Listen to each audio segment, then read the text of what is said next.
Instruction, golf news, equipment, travel, interviews, course profiles, and more. Your weekly fix of all things golf is about to begin.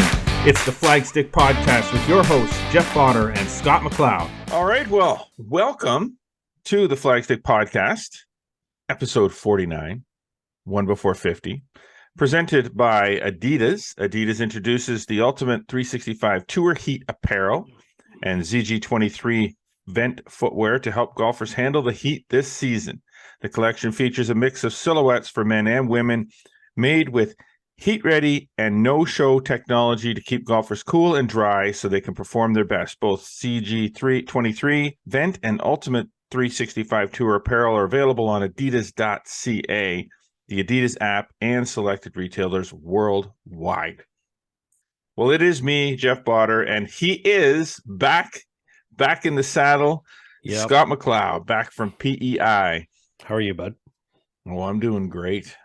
Before we get chit-chatting, I want to mention, let's make sure you're following us across all social media networks on Instagram, X, formerly Twitter, Facebook, and subscribe to us on Spotify, Audible, Google Podcasts, Apple Podcasts. We'll really encourage you to hit us up on the YouTube channel, subscribe to that channel, like us, click the notification bell to make sure that you never miss a single episode. Okay, small talk out of the way, all that kind of stuff. Okay, now let's get into the real small talk.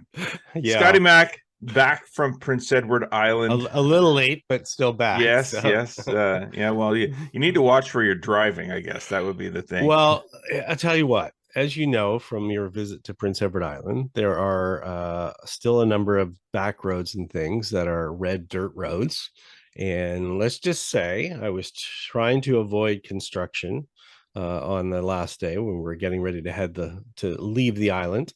And I decided to take a little bit of a back route. Well, I zigged when I should have zagged just because we didn't have any GPS at that point, a little low on signal, and ended up down a very rocky road. Let's just say that someplace that maybe I should have been in a side-by-side going down rather than a family passenger vehicle, which, seemed to be okay. We were going all right, and I'm like, oh man, we're going to get out of this, it's okay. And then of course Hurricane Fiona was down there in the fall, so next thing you know, we've got a tree that's down in the road in front of us and we can't pass, so we have to back out of where we're going to go to. Long story short, or short story long. I've been looking forward to the long version of it, to be honest. Hit a nice little there was a little rut, let's just say, at the bottom of this one little hill.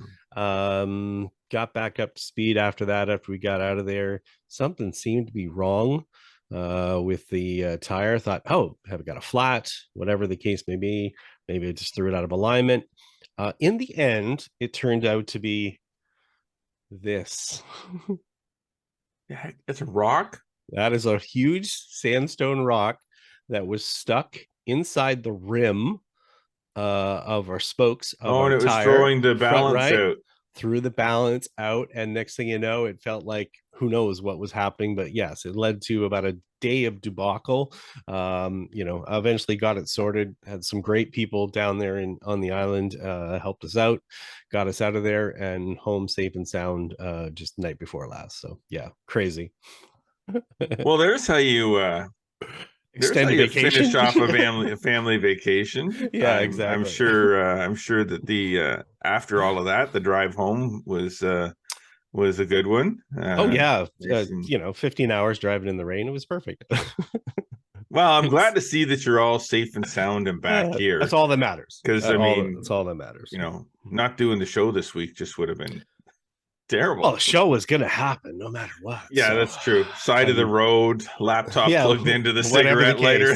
Gear was with me, ready to go anytime we need to. Elsa driving and Scott in the back seat doing a podcast with me while you're driving back. Suffice to say, you had a great time down there. I will tell you, though, although I was around golf courses and around golf people. Don't say. I did not touch a golf club for 16 days.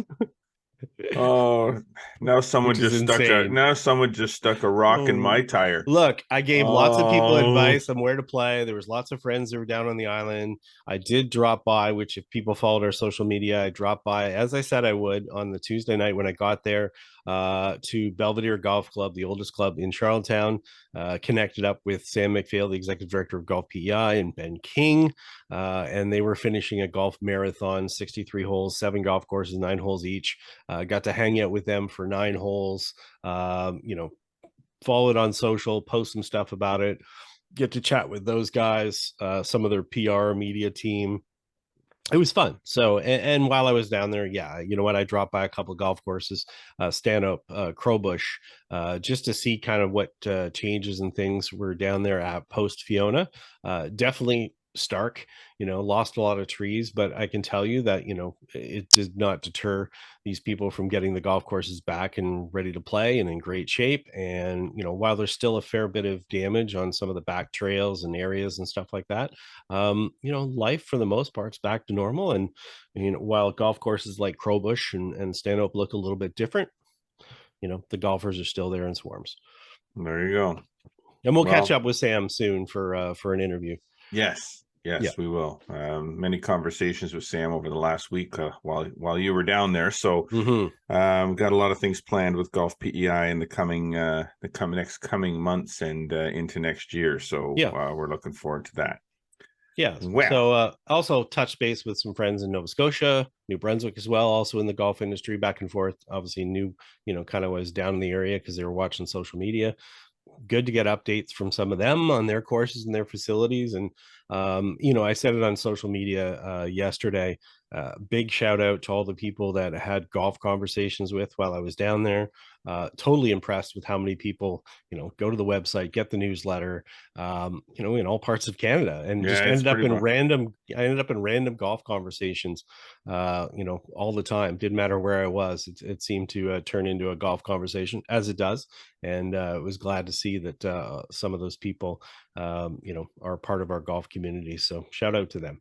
There you go. Beautiful. Well, we are very glad to be back after a couple of weeks off of doing the podcast.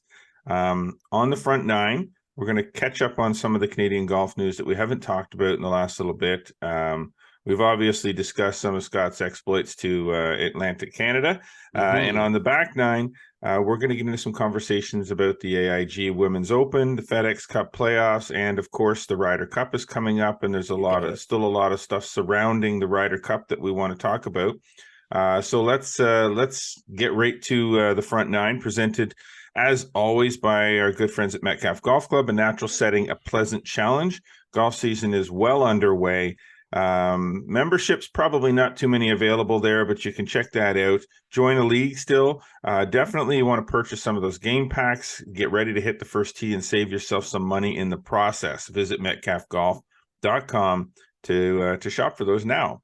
Okay, so we talked about Golf PEI in your trip out there a little bit before we jumped into the front nine. So let's jump into, Scott, to the Canadian Men's Amateur, which is ongoing right now. And let's talk a little bit about that, because I'd like to say there's some Canadians in it that we'd like to talk about. But for the most part, they are all Canadians. There are some non-Canadians, but there's some interesting ones like Cameron Perot, Ashton McCulloch, Garrett Rank. They're making up the Wellington Cup team, and there's some pretty popular names that we've talked about throughout the Flagstick.com and the magazine over the years too. Yeah, for sure. Cameron, as we know, was on the show a few weeks back. Unfortunately, he and Garrett missed the cut, believe it or not. But with Ashton, they combined. Basically, the Wellington Cup is the interprovincial competition that takes place in the first 36 holes, and their combined scores were enough to win the title for Ontario. So it was nice to see 2 Eastern Ontario players that were on that, plus Ranker. The people are not familiar, Garrett Rank has played in 20 plus USGA events, obviously a decorated Canadian champion already, and an NHL referee. Has a cool sort of golf lifestyle as it is. But Ashton McCulloch has gone on, and he's actually leading going into today. So probably when this episode comes out, we'll know what the fate is. But he has a 1-stroke lead going into the final round. It's at the Pulpit Club. The cool part about that is that, and I tweeted about it this morning, was if he should win, he will be the second only the second player from Kingston, Ontario to win the Canadian Men's Amateur Championship. This is the 118th playing of this championship. The very first winner was from Kingston, Ontario, and that happened at the Ottawa Golf Club, eventually the Royal Ottawa Golf Club in 1895. Oh So my that's goodness. quite a spread. Too big of a gap. That is a big gap, especially considering there's been some fine players, from the Limestone City in the meantime, even though it's a small city. But, so we'll see what happens there. His closest pursuers are a couple of Americans right behind him, a stroke behind. So, the Pulpit Club definitely putting up a fight this week. Ashton's at 6 under, but a lot of players, really good and talented players, ended up missing the cut. Tough conditions and a tough golf course, but I guess that's what you want for the Canadian Men's Amateur Championship. Oh, of course, absolutely. No, that's great. And Garrett Rank, I mean, I think most people are familiar with his name, especially through listening to it from us and reading about him. But probably one of the most one of the best amateurs not to turn pro. Like, I mean, as far as he's got obviously his referee career is kind of his thing. And golf is what he does for fun, which is kind of like a it's kind of like a Bobby Jones thing with that Very guy. much, I mean, he probably very easily could be pro if he wanted to pursue that and put in the work on that, but chooses to follow his career and his career choice as a referee, yet still goes out and is ultra competitive all the time. At the amateur level in golf, and not just. And Garrett's a little older now, so he is mid-amateur age too, but he still competes at the highest levels of amateur as well. So. He does. He gets out and obviously he's played in U.S. amateurs, 4 balls. Won a Western amateur, won some Canadian championships. Chose to stay in Canada for his schooling. Just a prime example of what your potential could be if you stayed amateur and don't necessarily just make the choice to turn pro. And he gets the best of both worlds. And he's a really good dude. He really is. So definitely. So good to see him having some success there. Okay, cool. OVGA match play. This recently finished up at Greensmere. Golf Club, and Lise Jubenville. It's kind of interesting. Shocking. Lise Jubenville defeated Diane Doolin. In the women's final. Not shocking at all to see the two of them going head to head. They've probably been doing that for quite some time. They have. Brad Goodman defeated Cedric Hughes in the men's side of it. Yeah, which is cool considering it's his home club. So yeah, exactly. And John Taylor defeated Peter Harrison. Peter Harrison in the senior men. Peter Harrison, a former OVGA men's amateur champion, a city and district champion. I remember when he won at Rideau View a couple of years ago. Yeah, it was a while ago, but it was. I still remember the leap because this was sort of when I first got into doing flagstick and covering events and stuff like that. I still remember the leap that he had with his after he won with his caddy. It was kind of very Phil Mickelson, Bryson DeChambeau-ish. Oh my! It was. Well, he was an athlete. He was the quarterback at Queen's University, right? Yes. So outstanding by everybody that participated in that, but some good names atop those champions list. And the OVGA Junior Intersectionals finished up as well a little while back now, because it's been a couple weeks for us, but we're getting you caught up if you haven't already seen it on flagstick.com, where most of those results you will find. Well, not most, all. But 124 juniors representing 17 clubs. That is insane. You know what? Obviously, junior golf is fairly healthy and can be, growing even more, but it's nice to see more clubs participating in the junior intersectionals, in any of the intersectionals, realizing the importance of it. We talked about it a couple of weeks ago, the fact that, the intersectional structure in the Ottawa Valley is admired, in many areas in the country. So it's great to see. The Royal Ottawa team ended up winning the A, and just barely though, by a point over the Ottawa Hunt team. And then Prescott won the Stableford division. So and there's a hole in one. Amelia McFarland of the Ottawa Hunt also had a hole-in-one during those matches at over 15 at Rideau View. So good to see as well. But yeah, fantastic to see that. It's a good taste, I think, too, for a lot of those juniors to get out and play other clubs. So for a lot of them, going and playing the intersectionals is sometimes their first experience going to other golf clubs. Mm-hmm. They get used to playing at their own, but the fact that they can go and play matches at other clubs, and in many cases, their opponents become friends. Yep. And we see that, we talk to people all the time these days that, have ties from playing junior golf in the region, and they still have those ties. Yep. They're 40 plus years of age or older, and they always talk about, I met so and so when I was a junior golfer, and they might be at, again, you might be at a different geographic area, but they end up becoming lifelong friends through golf. So that's a cool part of the intersectionals. Yeah, the intersections now it should be known, the intersectionals, the junior sectionals especially, really took off after they changed the format. It used to be, for a while ago, the junior sectionals used to play for the Flagstick Cup. And then it was aptly renamed, and then the format changed from the tournament type system where they were sort of a divisional system to the ladder system that everybody else uses. And now that everybody's under the ladder system now, and it's so much better to have everybody under the ladder system. And now things have really sorted themselves out. You've got your divisions are kind of mapped out the way they should be, and people are moving up and down every year, and it's so awesome because they get that taste in their junior golfer, and then once they're able to, now they aspire to want to be on their men's teams and their ladies teams and so on. So I love the intersectionals. Yeah, and they're happening as well down in the Quinny Kingston region. We do have updates on that as well. They started on July 30th down there. I think they've only had their women's so far. Cataraqui won the A, but we'll have continual updates there. I'm talking on a regular basis with Blair Harris from the committee down there, and they obviously want to ramp up the attention for their intersectionals in that area.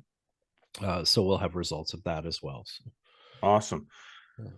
Okay, well, listen, let's I guess we can kind of wrap things up there for the front nine, and we'll take a break, and then when we come back, we'll get into some of the other stuff that we talked about with respect to the AIG Women's Open, the Ryder Cup, the FedEx Cup Playoffs starting this week. And before we dive out, though, I just want to remind people, because we're not getting the numbers that we want to get for this. The Flagstick Two-Ball Championship is set to take place on September the 9th and 10th at Brockville Country Club, as it did last year in the inaugural event. We really want to build on this event. This is a really fun event, and it's but it's very competitive. And we really want to build on this, and I don't know why. And as I said before, when we do stuff, we're going to be transparent. I'm not going to tell you that we have 50 teams signed up and I only have 2 spots available. That's not the case. We need to get teams signed up for this now. I need to make commitments to order product for registration gifts, and I'm not keen on ordering 100 shirts and 100 pairs of glasses and 100 dozen balls and then having them sit in my garage because I've only got 10 teams signed up for the event. So I don't know why you're not signing up, but sign up. This is a great event. I think it's just I just think it's a timing thing. We're a month out now. People, all of a sudden going to be on their calendar. So, just more of a reminder than anything, just don't sign up last minute for this. We need you in advance. We do have great registration gifts and swag, fantastic sponsors. Obviously, Cleveland's Rixon is a presenting sponsor. And it's important that we're able to, make the orders for the registration gifts and stuff and get people all swagged out if they're going to play. Swagged out. And again, it's lots of fun. All the people that we've talked to about coming and playing this event, it's time to sign up. So we'll get out lots of notice in the next coming days, lots of links, ways to get there. But the easiest way is to go to flagstick.com, go to our events drop down menu and hit the Two-Ball Championship and get yourself signed up. Grab a partner. It's fun. Great time of year to play this type of event. Combined Stableford, grab a partner, whether you're an A and they're a C, you're a couple of B's, doesn't matter. A's, doesn't matter. Once you get into your flights, then you're just basically playing. As we talked about, you're just playing for points. So, there's nothing to be embarrassed about. You don't have to worry about a big score going up on the board or whatever. The worst you can lose is a point for a bogey. And you're just trying to gain points all weekend long. Yeah, exactly. And you can win the Stanley. It's sitting right there over there on the floor. The Stanley. He's looking right at me, and he's like, "What's the deal here? Let's get some people registered." Okay, so let's get at that, people. All right, we're going to take a break. And as we said, when we come back, we're going to talk about a bunch of things: AIG Women's Open, Ryder Cup, FedEx Cup Playoff race, all that kind of stuff. When we come back, so stay with us. You're listening to the Flagstick podcast with Jeff Botter and Scott McLeod. Adidas introduces the Ultimate 365 Tour Heat Apparel and ZG23 Event footwear to help golfers handle the heat this season. Both the ZG23 Event and Ultimate 365 Tour Apparel are available now on adidas.ca, the Adidas app, and selected retailers worldwide. All right, welcome back to the Flagstick podcast, presented by Adidas Golf Canada. We're going to jump into why do I always say that? Why do I say we're going to jump in? What are we jumping into? We're going to the community pool. We're going to jump into the pool. I need to have a better intro phrase than that. I'm going to have to sit down and write some out. Okay, let me try this. We are going to head off to the back nine. Okay. Presented this week by Castleview Golf Club. Only a short 25-minute drive from Ottawa, this 18-hole layout is renowned for its superb conditions and unsurpassed service, making it a must-play in the capital region. 5, 10, and 20-round packages are available. Visit castleview.com for more information. What are we jumping over to next? I'm not saying it. Don't. Okay? All right. All right. Let's talk about the Wyndham. Yay, there we go. I want to talk about the Wyndham because, so here's the thing. We talk about this all the time. When you've played a golf course that the PGA Tour guys or then PGA Tour, it could be LPGA, it could be DP World Tour, it could be anything except other ones. But whenever you've played a golf course, then you have you really have some context and knowledge. So whenever they play Harbour Town, I played Harbour Town, I watch it, it's interesting to watch. Sedgefield is a bear of a golf course. Now, why I say it's a bear, if I played it a little more forward when we played it, it probably wouldn't have come across to such a bear, but we kind of did. And we do this. We do this all the time. Whenever we're playing a golf course that is a host of a regular PGA Tour event, and we're on some of our trips and stuff, we always tend to say, well, let's play it like they play it. Well, that's great for the guy that hits it 290, 300, 320 off the tee. Not so much for the guy that's the pea shooter. Yeah. That golf course. Long. Oh, man. I mean, and I said, I think after we finished playing at that time, I shot 78. And I said, that is probably by far the best 78 that I have ever shot in my life. Because I was hitting 4 irons and 3 irons and hybrids and 3 woods and into greens for approach shots on par 4s because the golf course was so long for me. Do you want to got up and down from the skunk's butt? Do you want to know the sad part? The long par 3 on the backside that we played, or midway through the back nine. Yeah, it's 14 or whatever. We played from 255. Yes, they played on Sunday from 215. On Saturday, they only played at 192 because they used the back tee deck for a viewing area and whatever. So, in fact, we played it longer than they play it. So that hole was a beast. There were just so many holes that had meat to them. I mean, by and tough around the greens. Yeah, tough around the greens too. I mean, if people saw on that hole, players would hit the front and the ball would roll off the front, which you saw on a number of other holes as well. 18 obviously has got the big slope in the front. Anything that's behind the hole is trouble on that golf course. But you're right, that makes it more interesting to watch. There was a number of storylines that were there. Obviously, it's the last regular season event for the PGA Tour. Canadian Adam Svensson was in the hunt through 54. He ended up tied for 7th. He didn't really end up, contending on the final day. Obviously, the big drama is, who's going to get 70th place and make their way into the FedEx Cup playoffs. Lucas Glover, is he going to get a win? Needs a win to, jump from 112th up to, I think, 49th to get himself into the playoffs, get his 5th win. Obviously, a veteran. Lots of storylines, which, made it pretty interesting as well. Yeah, no, and JT obviously the drama on the 18th hole with the Yeah. with the chip the chip that wasn't that almost was. I guess we'll call it the Yeah. chip that almost was. Yeah.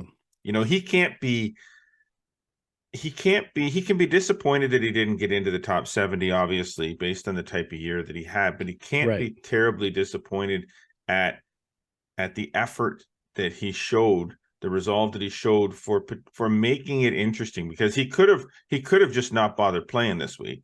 Sure. But then that wouldn't have gone over well with respect to his Ryder Cup selection, because right Mm, now he's not in a position to just take a Ryder Cup spot. right. He needs to be selected. So going out and showing that he can still play golf. I mean, Hmm. that's the thing. I mean, these guys, they have stretches, they have years where it's not perfect all the time. I mean, I don't think Right. the days of guys being in the top 10 week after week after week, with the level of competition, the depth of competition on the PGA Tour, that's even possible to be No. that good every week, because there's always a chance that 10, 15 guys are going to be that much better, and you're going to be good, but you're just not going to be good Mm. enough. And I Yeah, I think mean, that's I think Tiger created an unrealistic standard for people to look at, and it's doesn't matter what tour it is. For a player to get themselves in a position to be in contention nonstop. I mean, PGA Tour Canada is a great example. Sam Choi, won last week. He's a guy who had 5 top tens already this year. That's unbelievable. Even if he didn't win, Mhm. that's a crazy good record.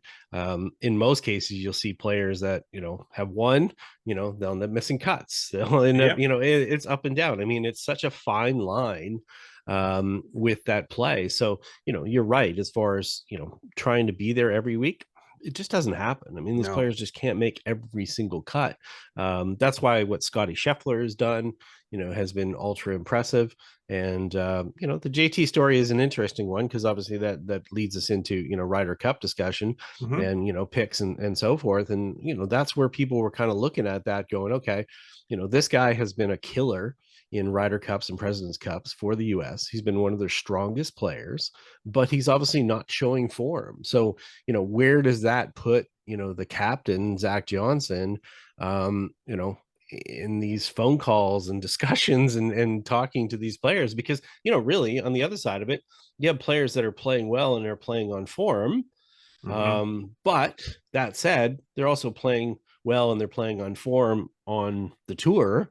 It's a whole different cauldron when all of a sudden you're put into that atmosphere of a Ryder Cup, especially, this is going to be taking place in Italy. So it's going to be very pro-European. It's obviously the fans are going to be, slanted that way, no matter how many US people travel over there. They get to set up the golf course over there as well, so they can kind of tailor it towards their players.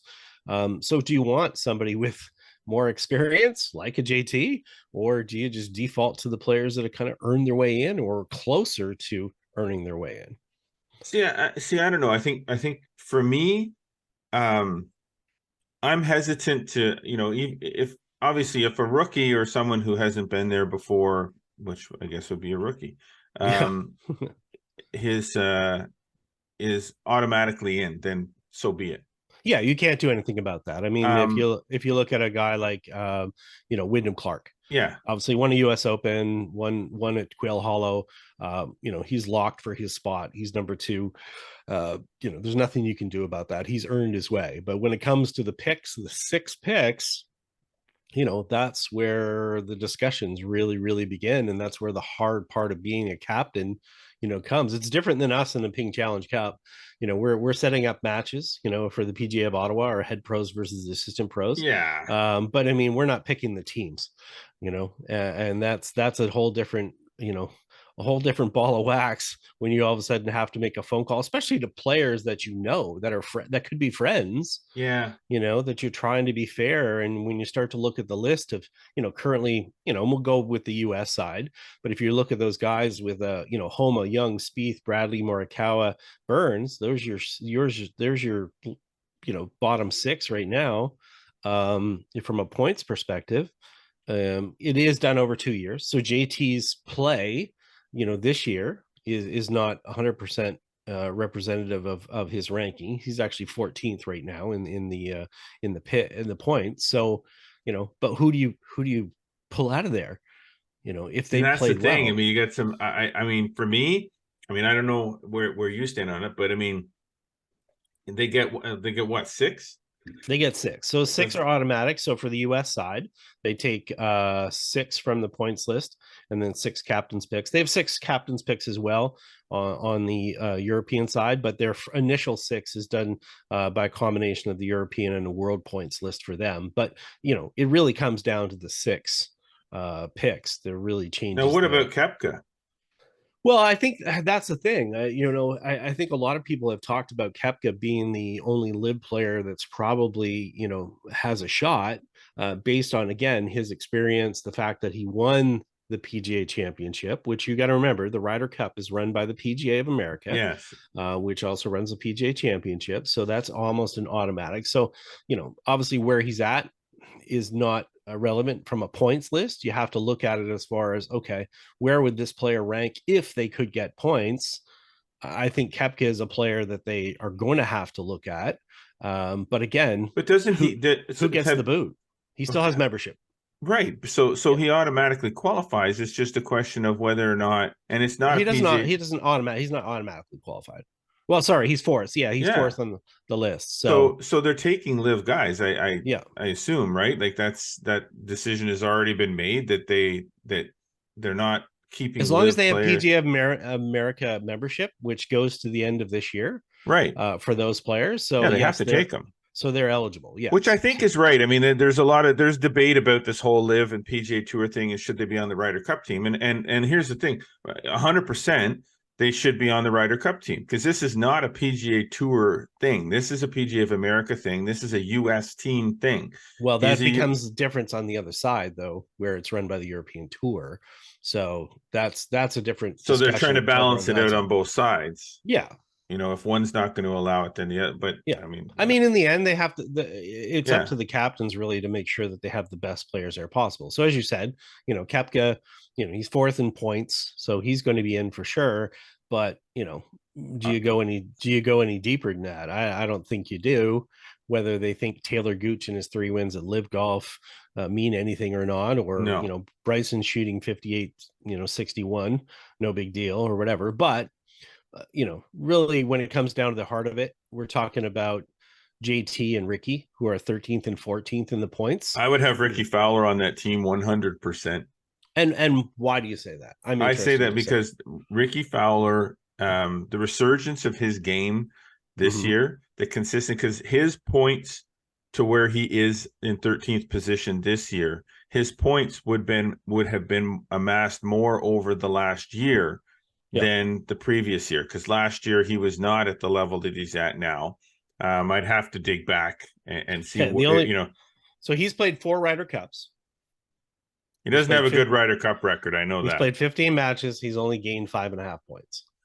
I just like the maturity level of him right now.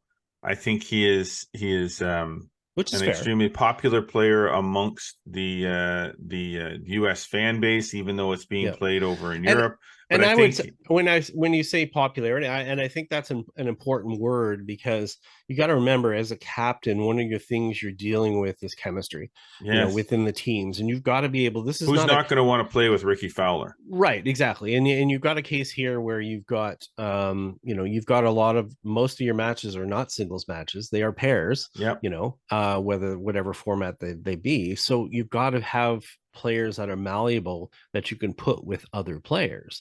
And really, doesn't matter with any type of sports. Sometimes the chemistry is more important than just the skill, especially as far as, maybe the one player can carry the other player a little bit. So I think you're right in that case. Yeah. But then again, who goes out? That's the more the discussion. Well, that is the case. And the thing to note too is that Ricky Fowler being on that team, pairing him with Wyndham Clark, because they know each other so well. Right. They use the same putter essentially, right? Yeah, yeah, they do. Almost pretty much exactly the same putter. So I mean, just there's a connection between those two players. But yes, who goes out? I have comments on that, but I would say I would probably move Keegan Bradley out. Okay. I know he's played well as of late too, but I think he's also a little less consistent. And I would rather have Ricky in right now. Okay, so Keegan, I'll agree on that one. We should probably go out. Now the tough one, I think, though, is I looked JT. initially. Well, I looked initially and I looked at, Colin Morikawa. Yeah. Now, I worry about Colin Morikawa because of his putting ability, but I also understand that he was 3-0-1 at Whistling Straits in 21 at the Ryder Cup. So he's obviously Yeah. performed well in that atmosphere. He's a great ball striker, which is something you can depend on. So but where does that put a guy like Sam Burns? He was a killer last year, but has his form been as good this year? You know, No, and the thing is, I don't know. Do I want a guy like Jordan Spieth? I mean, I like that for the hit for the veteran status, I guess, if you call it, because he has played, quite a bit. But I look at the names, and here's what I see when I look at a list like this. I see names, and it's so easy. And the same thing happens with hockey at all levels. Players make teams a lot of times because of the name that we see. It's Jordan Spieth. Well, Jordan Spieth, you can't have a U.S. team without Jordan Spieth. Why not? Why can't I have a U.S. team without Jordan Spieth on it? Why can't I have a U.S. team without, Justin Thomas on it? If they don't deserve to be there, why am I putting them there just because, yes, the chemistry, but there's enough veterans there. I mean, you've got Scheffler, you've got Koepka, you've got Schauffele, you've got Cantley, you've got, there's enough veteran presence there. Well, Scheffler's not a veteran, but anyways, we'll leave it at he's been there before.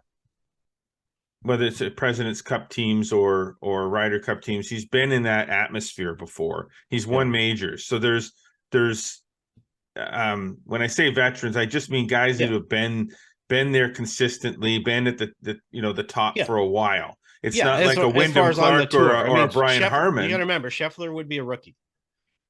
Yeah, he's never played on a PGA, and the thing is, it doesn't matter. He's in anyway, so you're not moving them out. But what I'm saying is, for me, is I look at a combination of chemistry, but I also look at the skills of what you might need to gain critical half points or points. I agree with you. I love Spieth's short game. I mean, there's probably not a guy there that's doing better things with his short game, but I think the long game is a liability. That's there for sure. I don't know that I would have Jordan Spieth, and I don't know that I would have Justin Thomas. I know Justin Thomas played well this week, to kind of gain the attention, of the captain. But I don't know if that's enough. I mean, his play has not been good in the year that the Ryder Cup is happening, and one event pushing you up the standings and almost getting into the top 70 for FedEx Cup. To me, I don't know. I don't know if that's enough to sway me into having you on the team. So, I mean, if I'm all of a sudden not putting Keegan Bradley, Jordan Spieth out of the top 12, and I'm putting Ricky Fowler in, and let's say I'm taking Colin Morikawa out too. Well, here's the thing: 3 out of the 12, right? Yeah. I think vice captain Fred Couples has already tipped his hand and already had said that Spieth, Homa, and Young are already in. So let's assume that Spieth is in. Okay. So then you've got that's in your bottom 3. You've got Keegan, Morikawa, and Burns. Yeah. To me, all 3 of them out. Okay. So I take all 3 of those guys out. So if you get 3 out, who's your 3 in? Well, Fowler's going in. That's 1. Okay. You said JT's not going in, so you got to go deeper on that list. Where are you going to go? Will Zalatoris hasn't played in a while. I mean, you got nowheres to go. Finau, maybe? Yeah, I don't know about that one. Maybe. I mean, he hits it big. Yeah, but then so does JT. They all hit it big. Well, yeah, but I mean, yeah, you're not going to go further down that list. So, I mean, I guess it doesn't, once you start looking at the list. Here's my take. Bryson? No, here's my take, and we're gonna and Data Golf Data Golf actually looked at that. My bet's on Phil. No, 40 million on Phil. He'll bet, that's for sure. Okay, here's my bet, and we'll see what plays out at the when it comes to it. Hang on, okay, we're gonna write these down. writing down. Here we go. Okay. Okay. Here, Hang on. Scott's Scott says says, here we go. Okay. These are your Keegan. next six. Tell me your next six. Okay. The next six will be You say Homa, Young, and Spieth Homa, are Young, getting in. Spieth are in. Homa, Young, Spieth are in. Morikawa is in. Morikawa. Bradley Okay. and Burns are out. Fowler and Thomas are in. Fowler and Thomas in.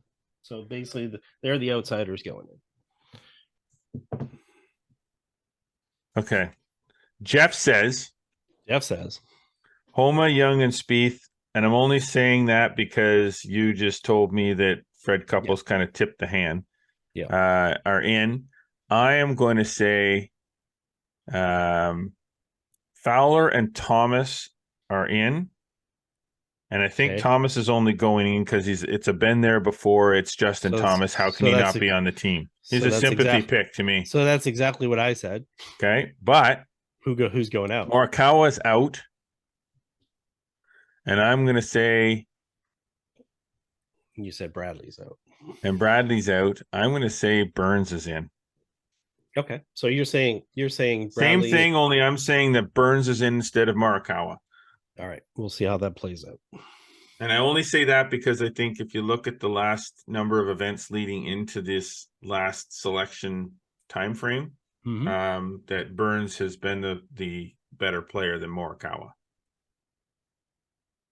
So he would have moved up that list more than Morikawa would have already been there in that spot. That's the only reason I'm saying that is I think Burns is playing better now than Morikawa, but Morikawa does have upside. So it could go either way, but that's, I wrote it down. So now we're going to see what happens. That's all we can do. It's certainly big for debate. I mean, they could go completely off the board and all of a sudden we could see DeChambeau in there. I don't think it's going to happen. I mean, I don't, if it was in the US, maybe. No, I just don't think. What about DJ? I don't think from Zach Johnson's perspective that's gonna really happen. I just don't. I think the only live player you're gonna see there is the one that's qualified. I think it's Koepka, and that's it. Yeah. And again, that's my perception more than anything. Yeah. As I mentioned earlier, if you look at the website Data Golf, the Krashin brothers out of Carlton Place, who are obviously doing some great stuff with ranking, data analysis, and so forth, they went and ranked Bryson's 58 relative to PGA Tour rounds, all the rounds in recent years. And as far as pure strokes gained, relative to the rest of the field, and that round, even though it's a 58, was 328th ranked. So yeah, he might be playing well, but who are you going to pair him with? Well, here's a question: who's his teammates on Live? Well, that's the thing. Who's his buddies that play together on Live? Like, does Koepka? Who's Koepka play with on his team? Okay, let's think about that. Brooks and Bryson. They ain't buds. No, but I mean, they might not be on the same. I'm just saying, like, who's DJ's teammates? Like, I'm just saying, who are Live teammates, and is that even an option if you're the captain saying, you know what, I'm going to put two Live guys together? That's not even relevant. I don't think any of the Live guys would be in it if Koepka wasn't in the top 6 already. Yeah. But it's hard not to have a major champion. Oh no! I think even if he was outside the top 6, I'm kind of thinking that he's a major champion. How do you not have a major champion?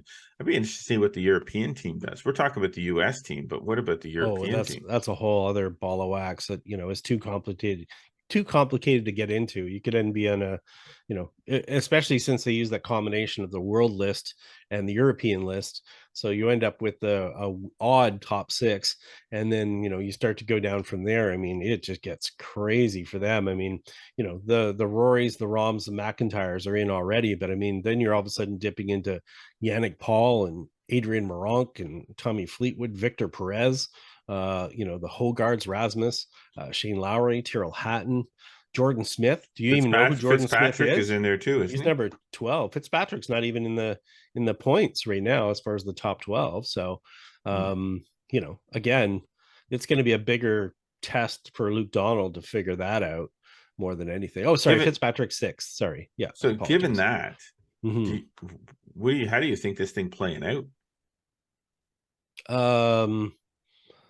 Crapshoot, really Yeah. crapshoot. I think Marco Simone is more of a I'll call it an American style golf course. It's got a lot of elevated greens. I mean, I've never played the golf course except on TrackMan, but Lucky but you. but I will tell you that they play a European Tour event there, Mm-hmm. and it does play a more American style. It's going to depend on what the weather looks like in September of how it's going to play, but it does play more American style in the fact that you've got to hit high approaches into the greens. And so forth. So, the Europeans might be more comfortable, um, but again, you're probably going to have the bottom half is what's going to hurt you, just like an intersectional team.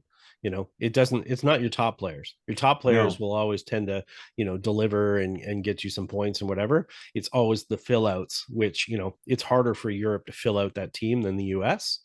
And they're more unknowns, and how they're going to play in that situation, chances are they're going to end up with more rookies than the US. And again, that plays into it. I mean, if you spit the bit on day one because you're super nervous, that point can matter by a lot. So your players have got to be ready to play right away and go right from when the gun goes off. They don't have time to kind of get used to it and get comfortable. They've got to be able to show their skills right away, and that's hard to do if you're a rookie. Now we should note too, Scott, that we're making this sort of, okay, here's the six, here's the next Yeah, six, we still got but we still got a yeah, few we still weeks. got 3 events, right? Yeah, yeah, Before this is finalized, and the top six could change for sure. Yeah, for sure. The top six could change. Like yeah, Spieth could play his way into the top six, or Homa could play his way. So that might change. We're sure. gonna have to revisit this every week, I think. We'll Yeah, have to as take a look at our list and say, yeah, okay, well, so and so is now in the top six, and so mhm. is out of the top six. I mean, Yeah, I agree. not that Koepka is going to move from fourth out of six, but it could. It Yeah, could you know what? could. I mean, he's up Yeah, there pretty good, but he's not playing those 3 events, which get pretty good world ranking points, right? So, yeah, if all of a sudden you get, Max Homer or Cameron Young or Jordan Spieth win a FedEx Cup event, yeah, or win 2, yeah, up the chute they go, right? So yeah. it's going to be So interesting to you're right. keep an eye on. That is as it sits right now. So, yeah, Only Scheffler and Clark are locks, yes, correct. right? Like they can't move out of the spot that they're in. They're locks. And Harmon's probably pretty solid where he is right now too. But obviously, if he's not a lock, the mathematics are telling us that there's a possibility Yeah, that even in third place at 10,000 points, you could drop below sixth. All of a sudden, if you miss the cut at the yeah, first FedEx Cup event, and the guys below you go all the way to the top 30, yeah. you Yeah, you've could only dip got in. I'd have to double check 5. I mean, a player would have to go on an ultimate. They'd have to win every single event to knock him out, I think. So he's pretty close to a lock. So it may take one event before they lock in some of these guys. Yeah, Okay. exactly. But we'll revisit it. But anyways, it's good for discussion. At least, Yes. we've got some interest in it. It's going to be fun to watch. But in the meantime, there's other events going on in the world. Yeah. Okay. So we're up against the clock now because we just I Yeah. mean, we're never really up against the clock, but we're up against the clock. So let's get into the AIG Women's Open really Sure. quickly here, and then wrap things up this week. But so they're at Walton Heath in the London area, Yep. and awesome looking golf course from what I've seen Hmm. so far. Really Yeah. looking forward to. Parkland Golf Course. Yeah, not necessarily your typical Open Championship course, but they do play on Parkland style courses all the time too. So, Definitely. Yeah. especially the women, Mm-hmm. this is going to be awesome. The purses are up. Mm-hmm. First place Yeah. prizes. Like this is really good for women's golf, I think. Yeah, they just the RNA just announced they re-upped their sponsorship agreement with AIG, which is super, super important. Now we have to understand that the women's open, the women's US Open, they had a sponsor agreement in place, and that went went bye-bye. So depending on the health of the company, but let's say that obviously AIG is committed through 2030 with the RNA. Part of that is the purse increases. The purse is up 23% this year to 9 million. First place 1.35 million. One of the things to note note within that is that every player in the field, regardless if they make the cut, is guaranteed 4,000. So obviously that, helps take care of expenses and things like that. And I think the big story obviously is a lot of people watching Celine Boutier, who won the Avion 2 weeks ago in France, in her home country, won the Women's Scottish Open last week, and then is trying to do the triple with the Women's Open this week. Crazy. Which, a tough feat for sure. Yeah. But certainly a storyline that everybody's going to follow. And, this is a fantastic golf course, not short at all. 68.81 is the white marker line as far as the yardage. Will be a good test. And two Canadians in the field, Brooke Henderson, obviously coming off a second place at Avion, tied for seventh last year. She's playing with the defending champion for the first two rounds, Ashley Buhai and Rose Zhang. And Maddie Zarek is in there as well. It'll be fun to follow, a good one to watch this week. And hey, it's the final LPGA major, the final women's major of the year. And it's early in the morning. It is early in the morning. How we like to watch our golf. Get up, have our coffee, brekkie, watch golf, and then go about the rest of your day. That's how viewing golf should be on TV. As far as events should start broadcasting at 8 o'clock, 7 o'clock, or 5 o'clock. I'd say even 4 o'clock in the morning, and then we can just get on with it. If we can put all the schedules earlier, that would certainly make it easier for sure. So anyways, lots going on. PGA Tour Canada's on a break. Our good buddy Noah Steele's 18th on the money list. Good. He's had a couple of top 10s in the last little while, so that's nice to see for the Eastern Ontario kid. And as we said, we've got the Ashton McCullough story to see how that plays out today. And lots going on. We also have last mention here before we get out of here, the PGA of Ottawa, the Flagstick.com Players Tour, the Pro Lady, sponsored by Swing Control, will happen on Monday. That's a Pro-Am, and that is going to be at Lock March on Monday. So we'll have some results of that next week when we come back. The team from Rivermead won last year. Beautiful. Now, I must let me note, as you last week were in PEI and did not play golf, no, I remained home in the greater Ottawa area, and I did play golf at Rideau View, which will shock a lot of people because I just don't play a lot of 18-hole rounds of golf, but I had just an unbelievable time. I have to say this because we do have a few minutes here. I have to say this. Played Rideau View with GM Steve Duckett and Dan McNeely, longtime area professional. Now at the Rideau View Golf Club, and it came up after we started playing that Dan and I have actually, after 27 years of Flagstick, Dan and I have never played a round of golf together. And I've pretty much played with the majority of the, call them old school pros, older pros. Dan was an assistant when I started the magazine, but and we'd never played a round of golf together. He hits it like you, dang long. I know, believe me, I lost a point to him last year. So the interesting part in a team match. The interesting part was that you would think that Dan and I would play from the same tees together, and Steve would play where Steve wanted to play. And no, as it turns out, I brought my son Brandon with me. And Brandon played with Dan from the back tees, and I played with Steve from the white tees. It was like, what is going on here? Dan, I mean, obviously, awesome. Dan could run it out there pretty good, but Brandon held his own quite well. He played quite well at Rideau View for having seen it for the first time. And also note the bunker program at Rideau View. Yes, we'll have more information on that when they finish it. And get into having Steve on to talk about it, but they're using a system, construction system for the Billy Bunker system, which is being used on a lot of top golf courses. Royal Montreal, I believe, has just recently used it to prepare for the upcoming President's Cup. And there were some pictures circulating that on social media, I think, that Steve circulated with respect to drainage comparisons to the old bunkers to the new bunkers, and it's night and day. And we were at the bunkers, the shaping, the way they're doing everything, and there's a whole bunch of other projects going on around the green complexes that they're reshaping, some with new runoffs and stuff. Rideau View is gold right now. I'm telling you right now, and they're still not finished. So I know it's a private club. Ian Andrews, the brilliant architect behind that, and he's fabulous. Ian's a great guy from a historical perspective. Really respects the golf course. Doesn't put his thumbprint on the facility. He really wants it to shine more than him. So kudos to him, even though he wouldn't want it. No, I totally understand that. I've spending a fair bit of time on the driving range the last couple of weeks, which I haven't done in a while. Great driving range facility too. It's easier for me to hit balls a lot of times than it is to play rounds of golf. So I've been taking advantage of that opportunity to get out there, and thanks to Rideau View for allowing me to get out there with Brandon and hit some balls from time to time. So I had to get that in only because I played, and I was really impressed with what I saw and what is happening.